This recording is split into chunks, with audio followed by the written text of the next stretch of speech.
Hai guys, Assalamualaikum. Selamat datang di e-learning bebas umpo. Bismillahirrahmanirrahim. Assalamualaikum warahmatullahi wabarakatuh.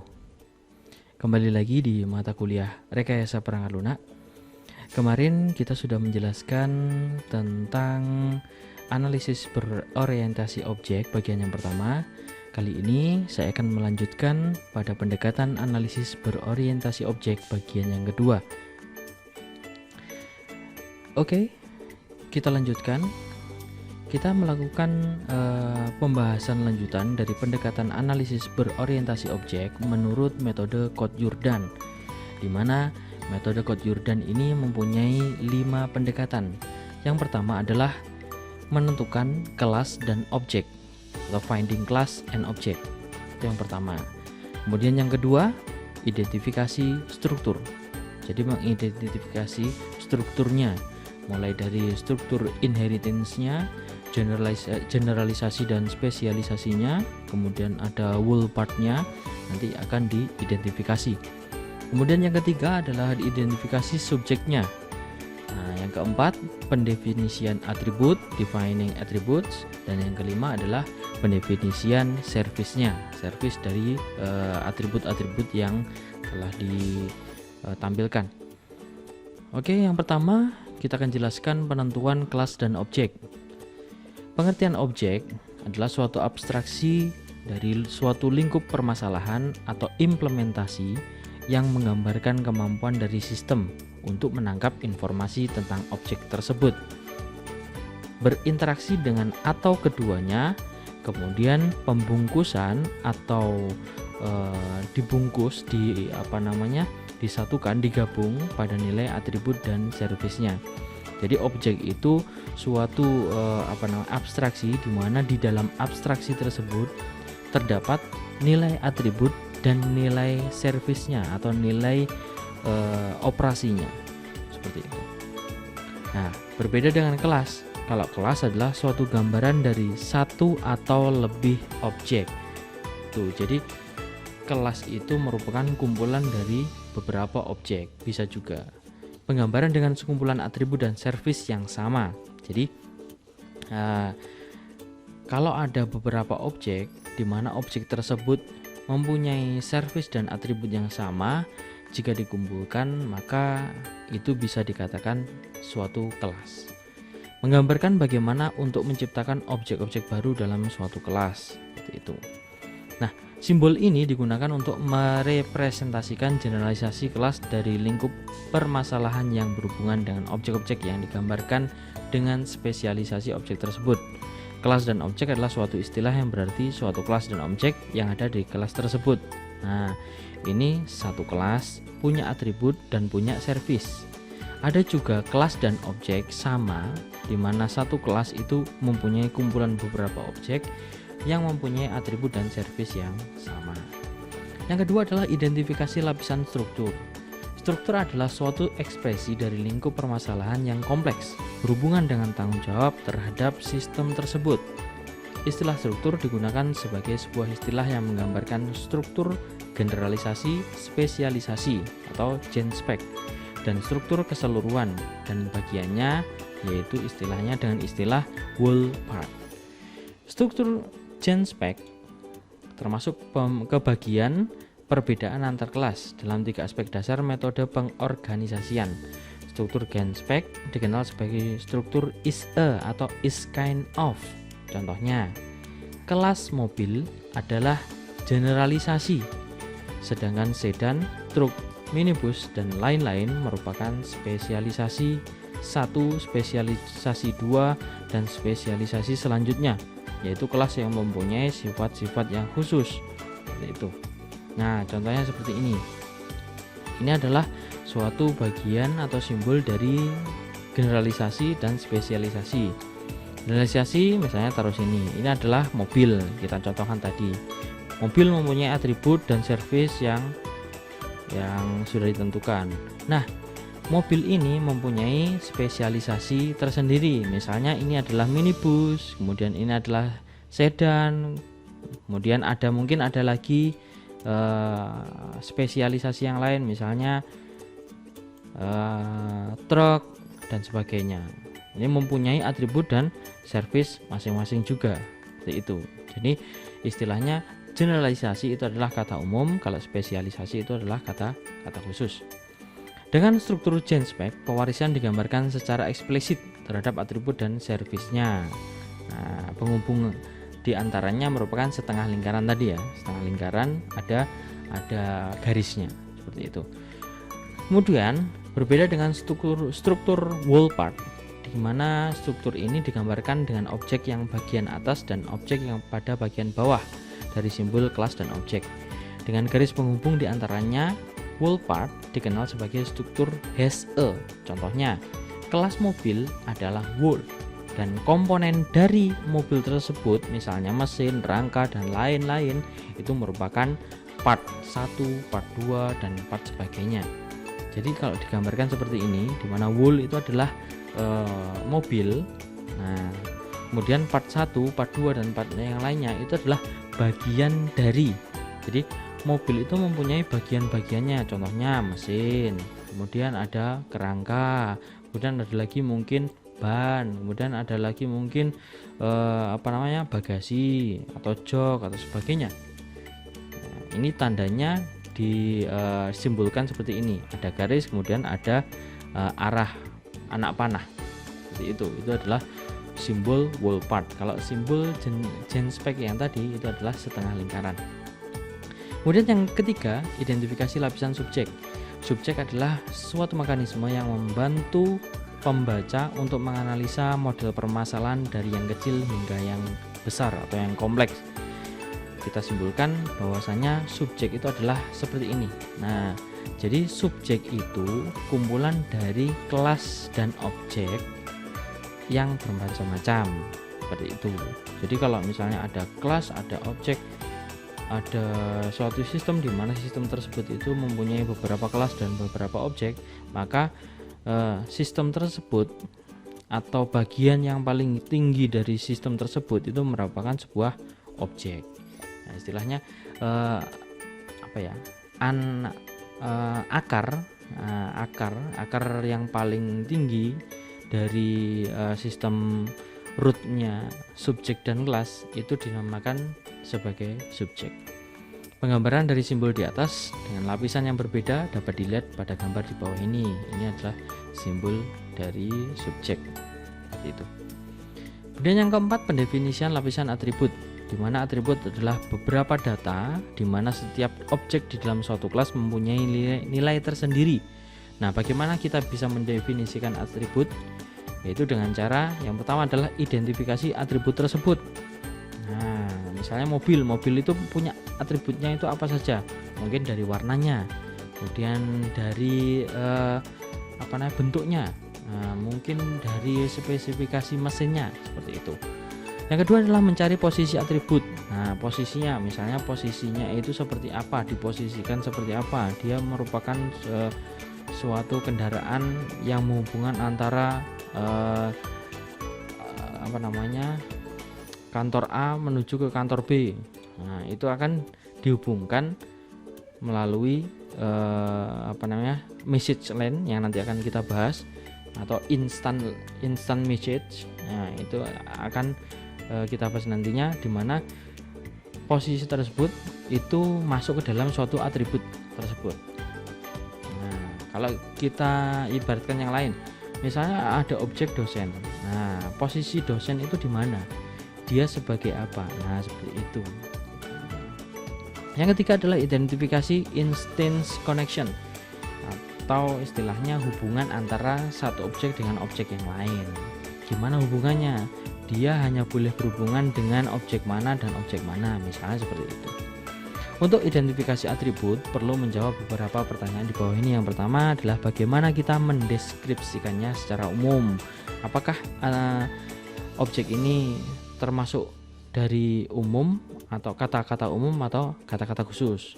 Seperti itu. Misalnya mobil itu masih dalam kata umum atau sudah kata khusus.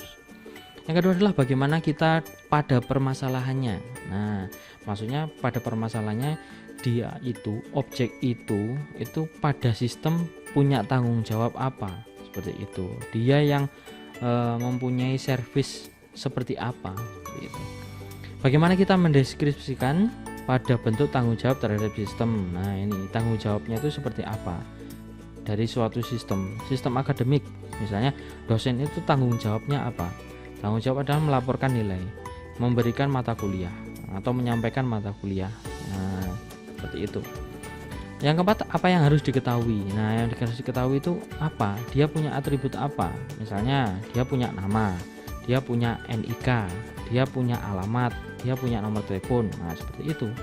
Apa acuan untuk pelaksanaannya? Nah, acuan untuk pelaksanaannya itu dia itu bisa melakukan hal seperti ini, harus ada perintah dari objek yang lain atau dia bisa melakukan sendiri, seperti itu. Nah, buatlah tiap-tiap atribut dan dalam konsep atomik tambahkan ID identifier dan CID connection identifier.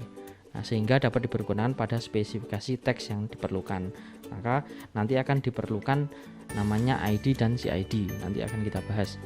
Daftarkan inheritance pada struktur genspec. Posisi atribut yang bersifat umum diletakkan di tingkat yang lebih atas. Nah, kayak tadi mobil otomatis masih umum, diletakkan di yang lebih atas. Sedangkan posisi atribut yang lebih spesifik, misalnya sedan, minibus, truk dan sebagainya, diletakkan di tingkat yang berikutnya. Instant connection, suatu model pemetaan lingkup permasalahan pada satu objek yang memerlukan objek lainnya untuk memenuhi tanggung jawab terhadap proses yang harus dilakukan. Nah, ini kalau dengan bahasa singkatnya, instant connection itu adalah link. Nah, jadi hubungan antara satu objek dengan objek yang lain, di mana hubungan tersebut itu dibatasi oleh servis yang terdapat pada objek tersebut.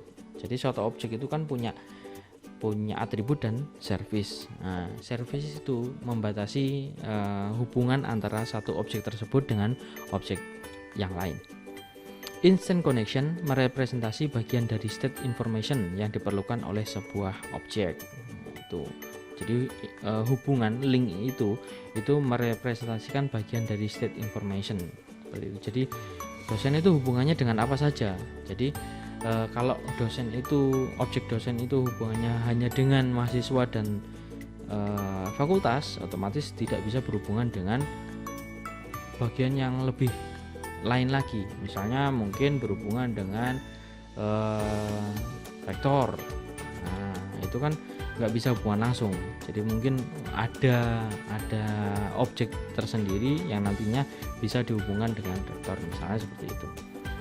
Periksa hasil analisis pada permasalahan yang sama. Untuk setiap objek, tambahkan garis koneksi. Tambahkan subjek bahan pemetaan di antara objek. Perhatikan keterhubungan dengan struktur genspec-nya. Nah, ini misalnya ada kelas objek dan kelas. Ini ada dua objek. Bagaimana kita harus menghubungkannya? Dengan cara seperti ini. Instant connection digambarkan dengan garis yang menghubungkan antar objek. Nah, ini hanya garis saja kalau instant connection.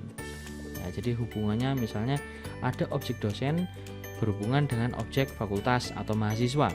Nah, jadi hubungannya disimbolkan atau direpresentasikan dengan sebuah garis. Yang terakhir, pendefinisian lapisan servis. Servis adalah tingkah laku yang spesifik, yaitu tingkah laku yang memperhatikan tanggung jawabnya terhadap sebuah objek. Identifikasi uraian objek atau objek state. Nah, cara mengidentifikasi yaitu yang pertama adalah ujilah nilai yang potensial dari atribut tersebut.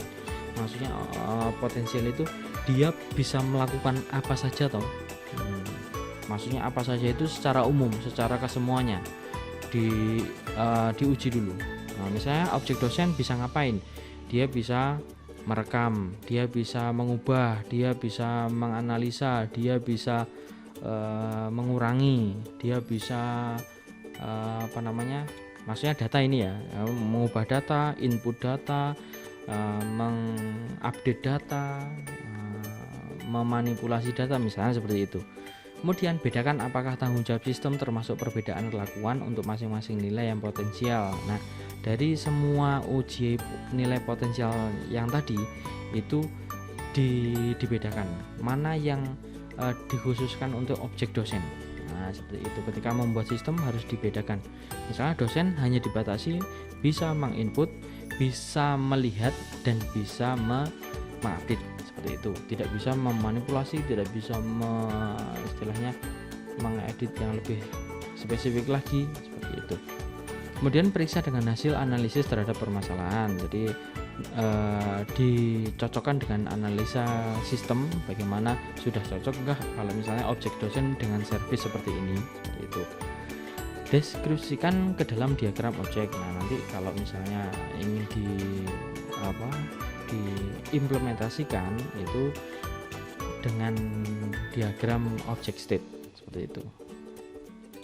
Nih contohnya, ini simbol service itu seperti ini. Jadi ada kelas dan objek, atau mungkin ada kelas dimana ada atributnya.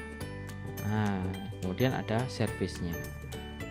Misalnya yang saya sampaikan di pertemuan sebelumnya, ada objek dosen dimana atributnya itu mempunyai nama, NIK, alamat, dan sebagainya. Dan service-nya itu yang saya jelaskan tadi, bisa mengupdate data, bisa melihat data, bisa menginput data, seperti itu. Message connection adalah sebuah model yang memproses ketergantungan dari sebuah objek. Indikasi yang diperlukan untuk service dalam melaksanakan pekerjaan yang berhubungan dengan tanggung jawabnya. Jadi message connection ini lebih dikhususkan kepada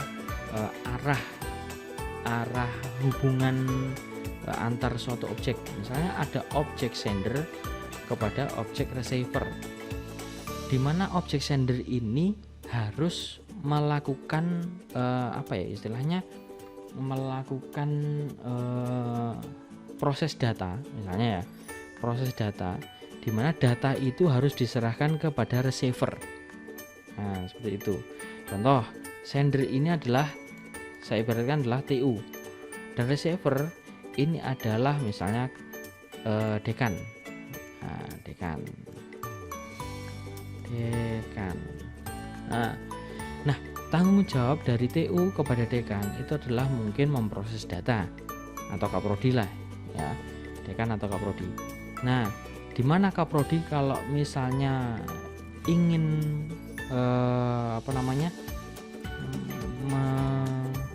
melihat atau mungkin membutuhkan suatu data, maka dia memerlukan dari objek ini, objek TU yang harus diserahkan ke objek dekan atau kaprodi. Tuh.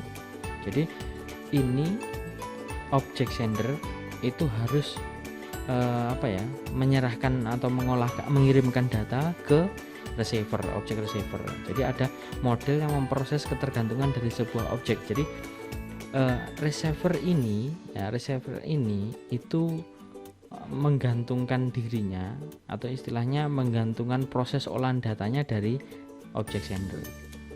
Nah, jadi kalau misalnya dekan kaprodi pengen melihat berapa jumlah lulusan tahun kemarin, nah otomatis dia harus menunggu kiriman data dari TU. Nah, soalnya nggak mungkin kalau misalnya kaprodi dia nyatet sendiri, yang nyatet itu adalah TU. Nah, seperti itu. Itu adalah message connection-nya. Simbol message connection merupakan sebuah anak panah dari pengirim ke penerima.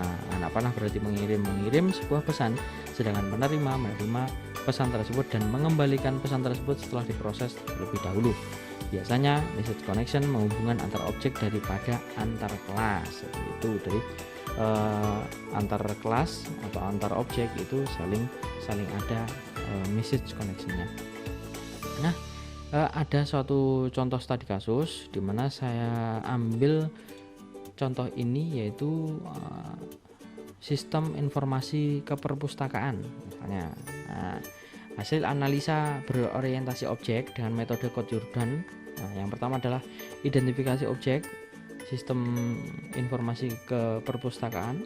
Ada objek apa saja? Misalnya saya identifikasi ada objek koleksi, ada kelas buku, ada kelas dan objek tesis, ada kelas dan objek jurnal seperti itu, dan ada objek pelayanan, ada objek dan kelas peminjaman, pemesanan dan pencarian.